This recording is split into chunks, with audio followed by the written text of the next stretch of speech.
I think reverse mortgages are kind of a scam. Why are reverse mortgages something legitimate? I'm not going to lie. They have a bad reputation and they earned it. There were a lot of things they didn't think about when they did the reverse mortgage in the beginning. Obviously, we talk about the person who has a tight budget already. It's a great program for them. Let's pretend for 1 second, Laura, that you are suddenly promoted to head of HUD. What are some things you would like to change if you could change anything? There's so much misinformation out there that people are frozen in fear. Educate yourself to make your own personal decision. Welcome to Talking Retirement, brought to you by NJ Life and Health. I'm your host, Ken Connolly, and each week we sit down with fascinating guests who share their insights, experiences, and expert advice to help you make the most of your golden years.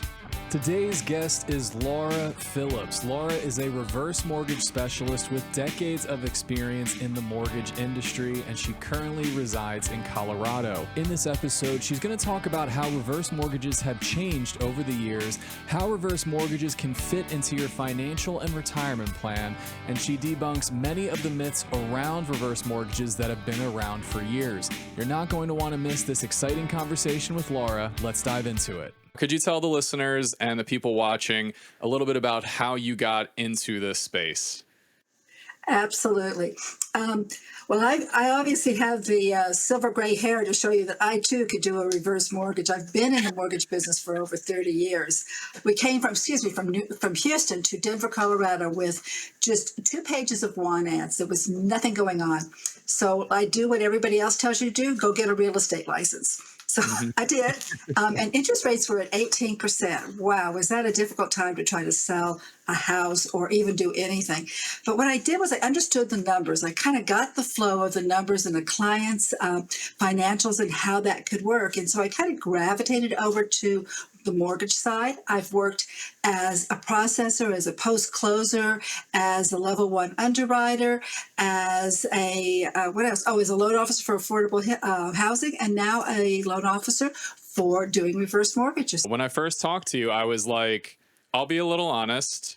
I think reverse mortgages are kind of a scam, and I want to talk to you about that. They're the same advertisements next to the Medicare policies that I don't like. So I'm seeing the Medicare policies played for one commercial, then right next to it, there's like a reverse mortgage commercial. Maybe there's a connection, but you had a bunch of great insights. So why are reverse mortgages something legitimate? Well, I'm not going to lie. They have a bad reputation and they earned it. They are not what I say your grandmother's reverse mortgage. They've been out since about 1961, actually becoming a full HUD program in 1988 under then President Reagan. There were a lot of things they didn't think about when they did the reverse mortgage in the beginning. They didn't think about putting both spouses on the loan. They always put the oldest one on the loan, which surprisingly enough might have passed away earlier, thus leaving the younger spouse literally on the street. They had no access to their home any longer. So that didn't help the reputation at all. Probably another big thing, and these are kind of also the myths around reverse mortgages to this point also, was that they didn't think about whether the client could actually afford to pay their property taxes and insurance. That is something that all reverse mortgage people have to do, is they have to pay that themselves instead of having the mortgage company do the escrow for them. So nobody even looked to see if they could qualify for that. Oh my goodness. I mean, there's no thought process at all on that. So they've done a lot. They, being HUD, by the way, have done a lot to make the product what I call a kinder, gentler, and well thought out. Now, are there going to be problems in the future? No doubt. And we'll find that they will work through them. But at this point, I see very few problems with the program. And like I said, I think it's a really great program out there for people. We see it all the time. A lot of seniors are very income insecure. We talk about a fixed income. It goes beyond that. It's even crazier when your fixed income isn't enough to pay the bills by itself. It's not just you're losing over time. How does a reverse mortgage fit into a financial planning strategy, a monthly budget strategy to help give people that extra cash that they need? Well, there's a couple different ways. Obviously, we talk about the person who has a tight budget already. It's a great program for them, particularly if they're paying a house mortgage payment. So it's surprising how many people up into their mid 80s are still paying mortgage payments. If you just got rid of that one payment, it's giving yourself a raise of at least $1,000 of income coming back into your own pocket. So that is a huge plus in helping people's budget go forward.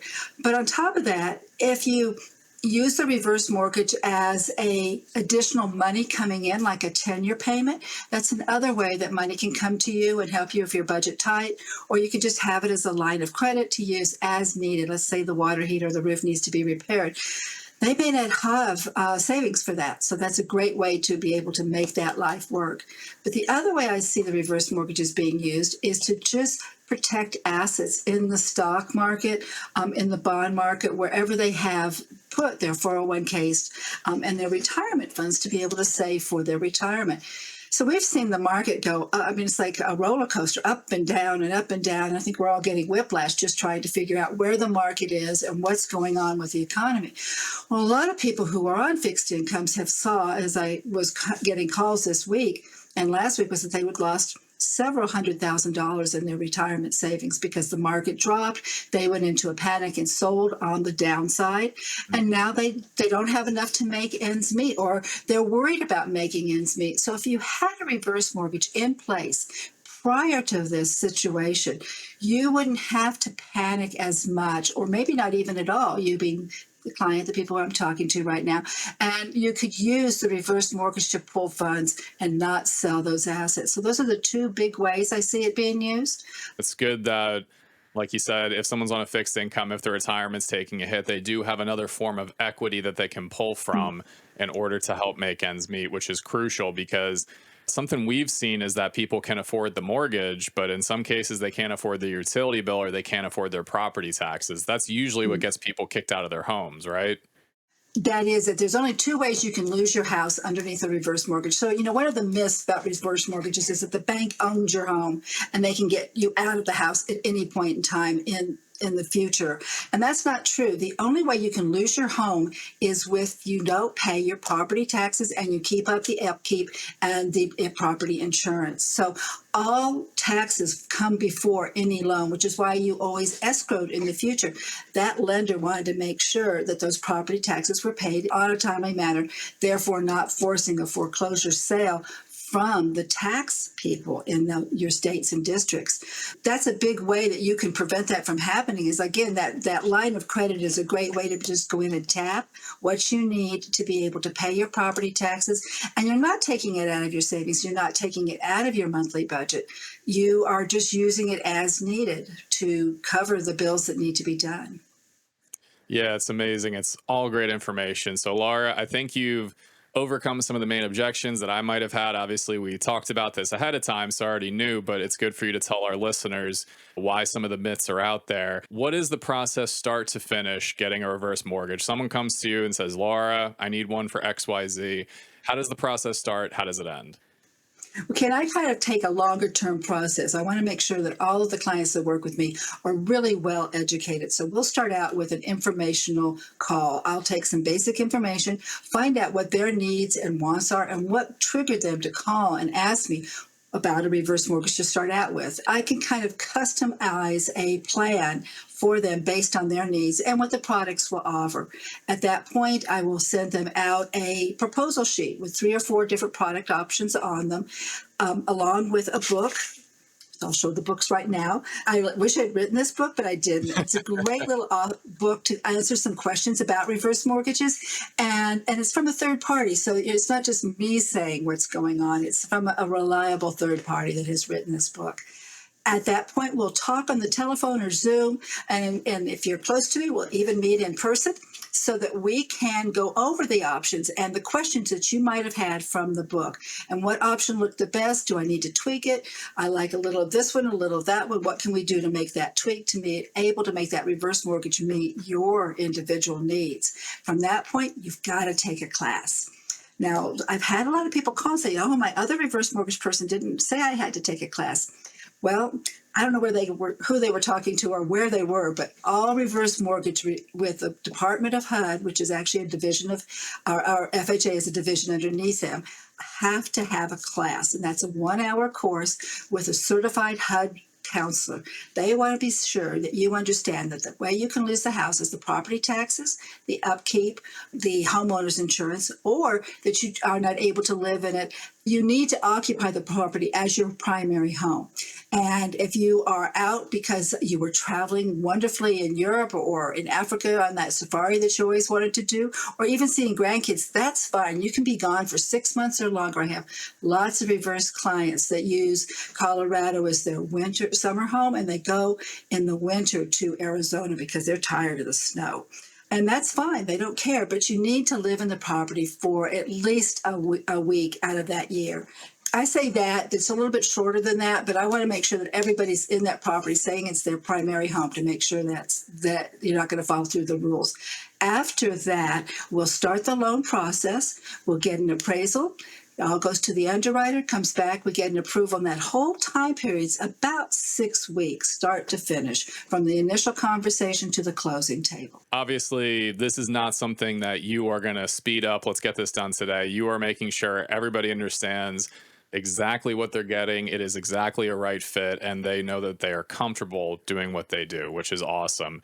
Are there any instances where you say to somebody a reverse mortgage isn't right for you? It's not a one size fits all, and it's not for everyone. If you think you're going to move in the next 5 years, these are not cheap loans. That's probably the big elephant in the room is they're not cheap loans, and it doesn't make sense, to be honest with you. If you're having a cash flow problem, there's probably another way to look at that. A reverse mortgage is not going to help you in the short term and then sell the home. If you want to leave the house to your children and you want to leave it to them free and clear, that's another way. This house, a reverse mortgage is a loan. It is a loan product. It will put a lien against the property. And if you want that to be free and clear for your children, your grandchildren, again, probably not a product that you would want to consider. Okay. And I think one of the biggest things I didn't understand until you told me is when you get a reverse mortgage, it's not 100% of the equity. It's like 20 or 30%, right? So this goes back to they can't take the home because the bank doesn't even have all the equity in the house, right?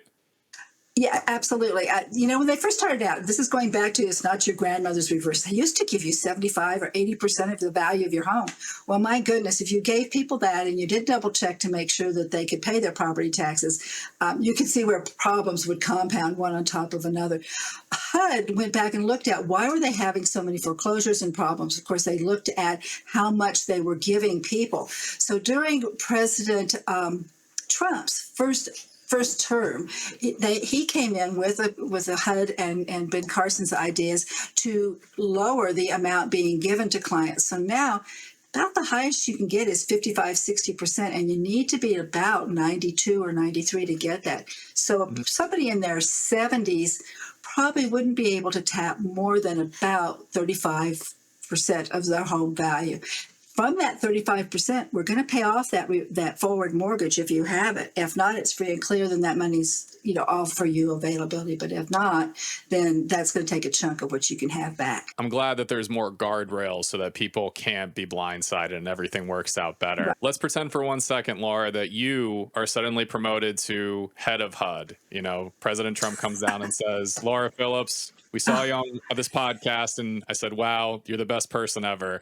What are some things you would like to change if you could change anything? Wow, that's a good question. I actually like the product as it stands right now. I don't have a lot of problems or complaints with it. Appraisals come in pretty on time. They want to make sure the house is livable and it doesn't have health and safety issues. So those make sense to me. I haven't found any issues around appraisals that I'd like to see changed. The guardrails, I think, are a good idea. People want to know why they can't get all their funds up front. They only allow you to have 65% of the total amount the first year. Again, I think that's a good idea too. I don't know whether it's a great idea to hand somebody $200,000 in a lump sum and say, congratulations, good luck. It's all you're ever going to get. If I thought about it, what would I say? More counselors, maybe. That's probably my biggest complaint is getting counselors I was thinking about my biggest complaints of what my clients have come to me with is getting a time slot to be able to get the counseling done. The Mm, actual rules behind it, I've had nobody complain about. I mean, everybody grumbles about I want more, but yeah. I think those are good guardrails, as you had said. So the biggest roadblock currently is people want to take that 1 hour class, but they simply can't because there aren't enough counselors available. Sometimes scheduling is a problem. We have 800 numbers. You can do it in the evening, on weekends. I think a lot of people are a little hesitant to call 800 numbers. They just want to talk to their local agency or go in and have a face to face. We don't have a lot of face to face counseling right now. That was a benefit of COVID, which we're past. But I think those agencies kind of liked the Zoom, that it kept things flowing faster within their groups. That's probably my biggest complaint from anyone is just not being able to get in on a counseling to get it done within the week of talking to me. It might be 2.5 weeks from the time we talk to the time they get the counseling service. And that's part of that 6 week situation. If they could get in and get their counseling done earlier, it is good for 6 months. You could go in anytime you want and get that done. And you have literally 6 months from the date you took that counseling to start a reverse mortgage. That's going to benefit and make your reverse mortgage go faster and chop off another 2 weeks. So it would only be a month-long process at the longest. It would speed things up a little bit. Everyone would be able to get the education they want. They're already high intent. They know what they want to do, but it allows them to just access everything quicker. Now, I love the saying, it's not your grandmother's reverse mortgage. And I think you've hinted and brought some of the points of why they aren't the best thing and why they've changed. What were some of the main complaints of these first reverse mortgages and why they had to make so many big changes to make them a little bit better? Well, as I mentioned earlier, by not putting both spouses on, the surviving spouse, who's traditionally, although not always, is the younger of the couple situation, would find themselves literally out on the street. Another good one was, God, it's kind of awkward to say, but what if somebody married someone that was 20 years younger than them? It happens. Let's put it that way. It happens. And you see it. And so that spouse might not even be old enough to qualify for the reverse mortgage. You have to be at least 62 on a government product, a HUD product, to get a reverse mortgage. So what if they're 60? So not that young, or not that old, but not that young.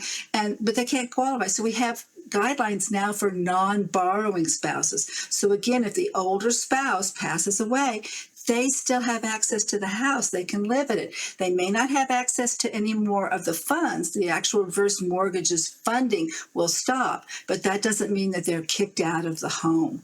So I think that's probably the biggest one. And the other one was looking at paying property taxes. I mean, not everybody's Social Security can cover the cost of what our property taxes have gone up on. And I know your taxes are higher in New Jersey than they are in Colorado, but we're all hyperventilating about our taxes going up. And that's a positive of our property values going up. It's like the double-edged sword. Our property values go up, our taxes go up.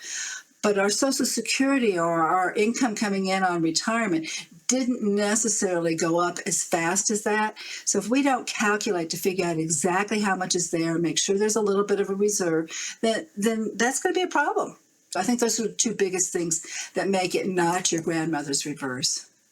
Yeah, I know what you're talking about with the hyperventilating with the property taxes. I have clients who got appraisals 5 years ago and they're sitting there going, I don't know what I'm going to do if they come back around. And they're looking at where the appraisals are in their neighborhoods and they're looking at their Zillow listings and doing the math and they're going, I might take a serious hit if it comes back around. It seems pretty crazy. Are there any bad actors in this space? It seems pretty regulated, but how would someone potentially get a product or be treated the wrong way in this space? I think that salespeople in general, of which I am one, might have the reputation of being like a used car salesman.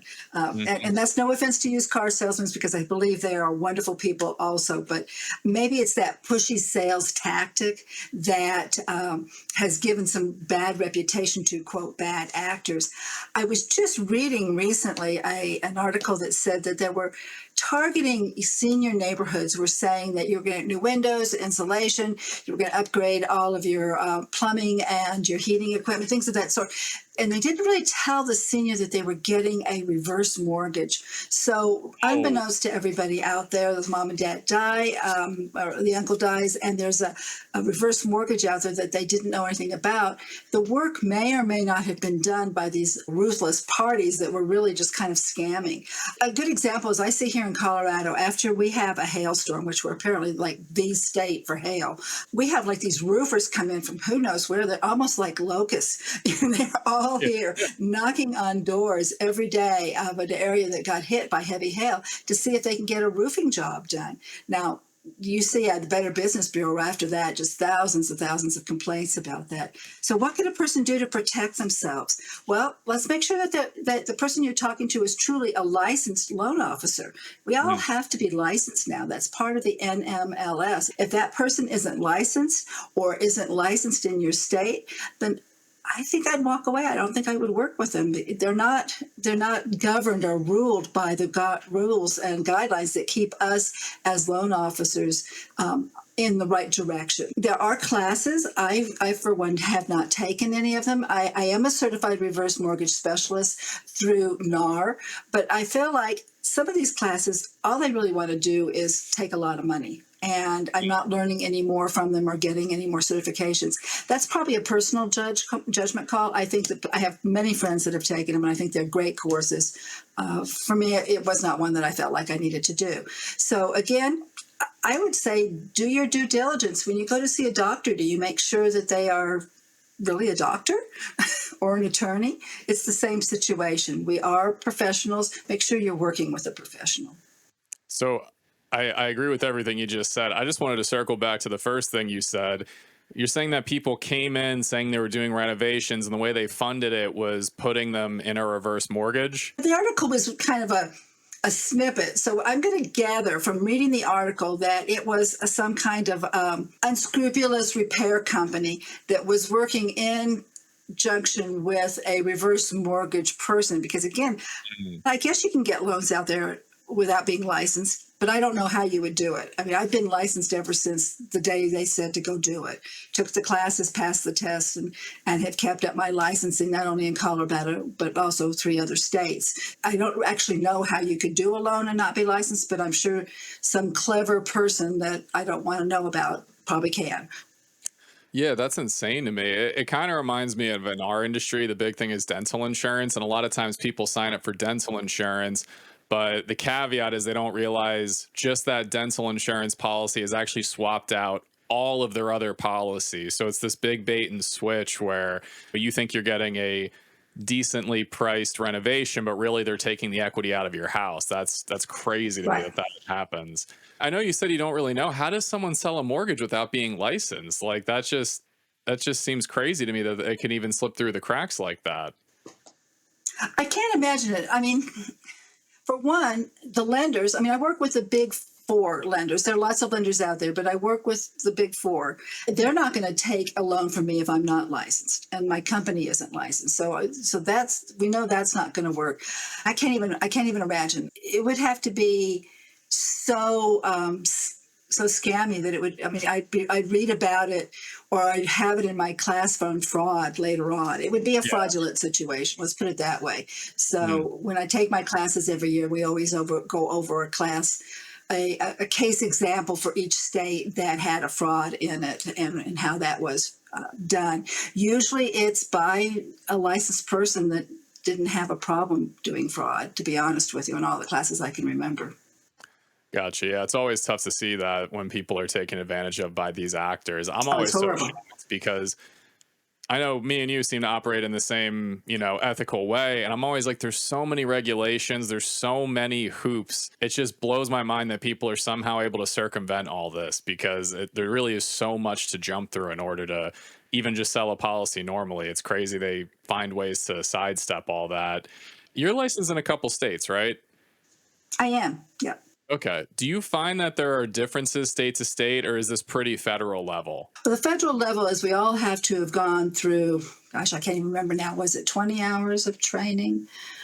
It's a lot to just get our federal license. And then each state has their own requirements. Some states are stricter about their requirements, and they do background checks. I mean, I get a background check every year with my state, with the federal government. There are background checks that are involved. I do a credit bureau check. All of those things are pretty standard in the 3 states beside my own that I'm in. Is there a reciprocal? So if I got a license in Colorado, would it be reciprocal if I could go to, say, New Jersey and you would just, grant me a license? Absolutely not. That's not going to happen. New Jersey has its own set of rules and guidelines that would say I have to take these additional classes. I need to pass them. I need to do my regular CE units. You probably have CE units. They're continuing education units every year. Well, I have to show and prove that before I can get my license renewed each year. So really it's federal level, but it does seem a little more granular state to state. Because for instance, in health insurance and life insurance, it is reciprocal. You get your first state and then you're pretty much free to go after that. It's just, do you want to pay for it? Not with a mortgage. I mean, it'd be nice, but that's not there. We talked about fixed incomes. We talked about people's retirement funds being hit. Do you find, in your opinion, the market has been growing? I think people do need extra cash, and I think they're afraid. I get a lot of calls. I call them tire kickers, and that's not really a very nice statement to say, but they're thinking about it. They're concerned. They look at their budget, and they just don't know. And a lot of it is, well, my neighbor said that their grandmother lost the house, and I shouldn't do that. There's so much misinformation out there that people are frozen in fear. And if anything, educate yourself. To make your own personal decision is what I really think is the best way for anybody to move forward. At some point, in my belief, people will look at a reverse mortgage and consider it in their option, in their lifestyle, and what they need to have. Do they want to live in their home and have health care come in and not have to go to a facility? All of those things are considerations as we live to be more than 30 years longer in our retirement years. And so I think the reverse mortgage is definitely a product to be considered. And I think, again, to be educated, to have somebody go and say, here are your options. This is what you told me you were kind of interested in. Does this look like it's going to meet your needs? Are you going to be able to pay to cover health care coming into the house? Or is that something that you want to save money for? And so if that is, then maybe we don't look at taking as much equity out, because when you're going to sell the house, you're going to need that money to pay for the other place you're going to go live the rest of your life. So I hope people will do that with clients. I'm a small lender in terms of volume, and I take it very personally to, like a boutique lender. I want to make sure that I'm helping that person make a good call. Yeah, it's great that you do that, because it seems like such a major decision. It's good to have someone in your corner that actually cares and is being diligent and dotting every I and crossing every T and everything. So we appreciate that you do that for your clients. Have you had any client horror stories? And I mean this not in the way that did you do anything bad or did they do anything bad to you? I more mean, have you had any clients who came to you from another broker and were like, oh my God, I can't believe I just went through that or something? Are there any horror stories that come to you? Not from the broker's side or the origination side. I think we're all, in my area where I live and the people that I'm actively working with, I think they all feel like everybody is really working in their best interest. The only horror story I can think of was really more from the family side. I think that it's important when you do a reverse mortgage, you have that difficult conversation with your family, your children, your heirs, your relatives, everybody involved that you feel is going to be concerned about what happens to the house. In that particular case, the children said they understood what was going on. Mom and Dad thought they were what was going on. But in the end, I don't think they took the time to learn what the product was. And again, the only people that actually have to take the counseling course are the clients that are actually going to sign on the loan papers. So you can attend them with your loved ones. You can't answer the questions, but you can hear the questions and you can hear how your loved one's answering it. I encourage that. I encourage people to go talk to your financial advisor with these numbers. Go talk to your estate attorney with these numbers. Talk to your children and let them know. Your children don't have to know how much you're taking out of the house or what you're going to do with it, but it's probably a good conversation to have so that when something happens and you've passed, all of a sudden you don't have a blow up over it. Yeah, building off that point, do you ever work hand in hand with financial planners, estate lawyers, all that stuff so that they understand what's happening? What kind of conversations do you have with those other professionals? Financial advisors and financial planners, their idea and what their job is to prevent risk, keep the money and prevent it from being at risk. And I do get referrals from financial advisors, and so I'm always very touched and honored by that because one, I feel like they have a confidence in me, in who I am and how I approach the product. But those numbers always go back to the financial advisor with the permission of the client, because again, it's a confidentiality, very similar to talking to your attorney or talking to your doctors. I want to make sure that I have okay to send the numbers so that that advisor can look them over and say, yeah, this makes sense to me. I have one divorce process going on right now, and she's hoping to get enough funds out of her home and the sale of it and the split up of the divorce and the family home to be able to take the funds and buy a new home with the reverse mortgage. So that dialogue with her and the attorneys is this is how much at her age she could use to buy X amount of house. And that helps the divorce attorney look at how those settlements are going to go forward. How are they going to split all of the funds and the assets that were accumulated in the marriage? Do you find financial advisors are warming up to this product and saying, okay, I don't want you to clear out your 401k or your retirement funds or anything like that? Are they saying this is a more low risk option and a good way to bridge the gap, so to say, and not blow through all your assets? Kind of. I mean, financial planners use a stool with three legs. So one of them's your retirement, and here now, or maybe your 401k. What would be the other one? I don't know, annuities, perhaps. I'm not a financial advisor, so I'll just say they have their stool. I'm the back of the chair. Consider a reverse mortgage keeping you from falling off the stool, or so it's an asset. It's sitting there. Why not use it? Now, and again, if you're going to give your house to your kids or you're going to move in the next 5 years, there are some guidelines behind why you might not want to use it. But why not use the home asset to help fund your senior years and take that burden off of the rest of the family so you can kind of be more self-sufficient still. So consider a reverse mortgage backup plan B. Yeah, it's a great way to.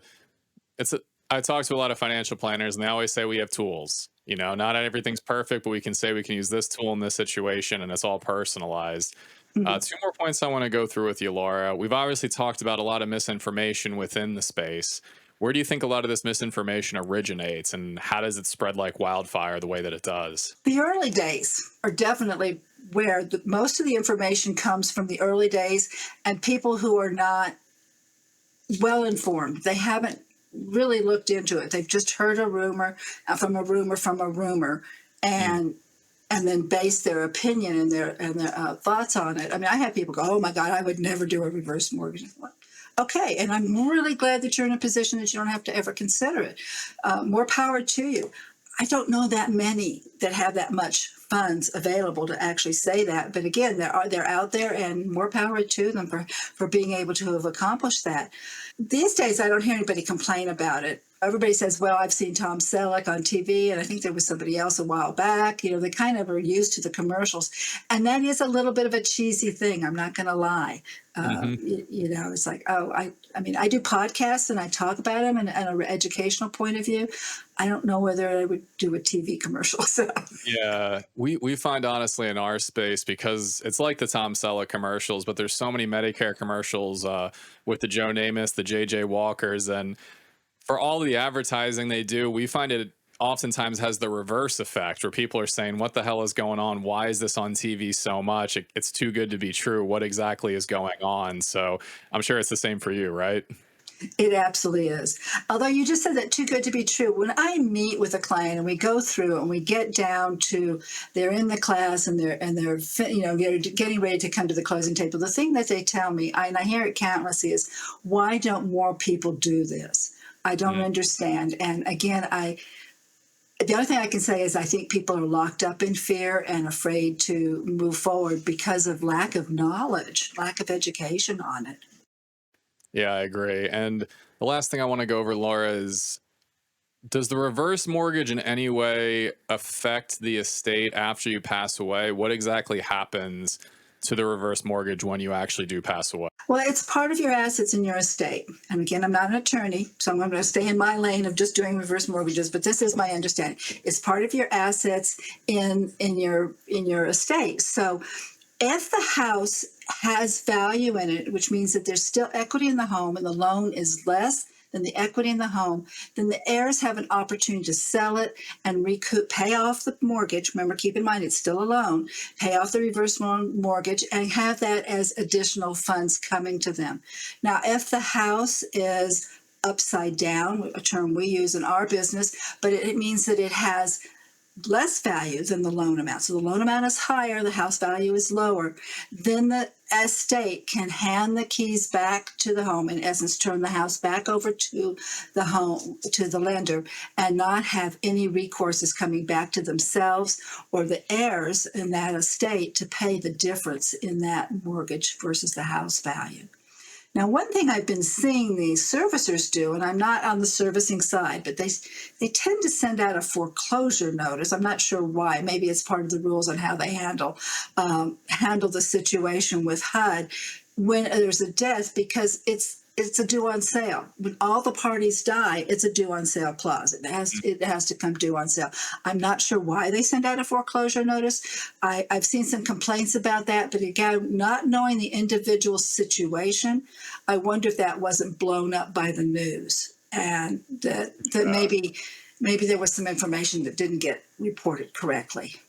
Yeah, that makes sense. Well, Laura, this is all amazing information. I appreciate you, busting all the myths around reverse mortgage. You made a believer out of me, and I, for years, have been like, something's up with this. So I really appreciate your insight, your kindness, and everything that you do. If someone wants to work with you, if someone wants to see what you're up to, how can they reach out to you? How can they find you on the internet? Well, they can find me at lauraphillips.com. So that Phillips has got two L's in it. And they can reach out to me on a telephone. We can do a consultation. I don't loan in all of the states, but I do have a pretty good referring source. I handled a very close friend here in Colorado's mother who lived in another state and found a referring partner. And I got great, great reviews from that. So I think that was, oh, sorry, my dogs just came home from grooming and they just barged in the door. They got great reviews. So I do have resources for people who are not part of my states that I can listen. You heard it here. Laura Phillips, lauraphillips.com. If you want any reverse mortgages in Colorado and a few other states, she's happy to help you. Laura, as always, thank you for joining Talking Retirement, and we will talk to you soon. Thanks a bunch. I appreciate it. Really appreciate it, Ken.